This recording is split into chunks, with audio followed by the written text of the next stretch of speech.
सोलापूर शहरातील नई जिंदगी परिसरात राहणाऱ्या 24 वर्षीय सुफियान गुलाम रसूल शेख याचा संशयास्पद मृत्यू झाल्याची धक्कादायक घटना समोर आली आहे। फॅब्रिकेशनचे काम करणारा सुफियान शुक्रवारी संध्याकाळी घरातून मुलाचे सॅनिटरी पॅड आणतो असे सांगून बाहेर पडला होता।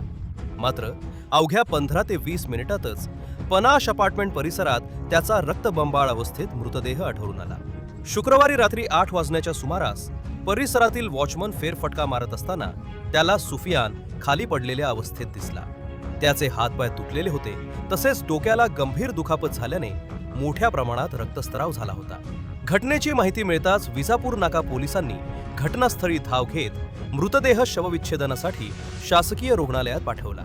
सुफियानचा 1.5 वर्षापूर्वी विवाह झाला होता आणि त्याला एक लहान मुलगाही आहे। तो दिवसभर काम करून घरी परतल्यानंतर कुटुंबियांसोबत हसत खेळत होता। मात्र काही वेळातच ही दुर्दैवी घटना घडली। कुटुंबियांनी फोन केला असता पोलिसांनी कॉल उचलून घटनेची माहिती दिली। आत्महत्या की घातपात याबाबत पोलिसांकडून तपास सुरू आहे।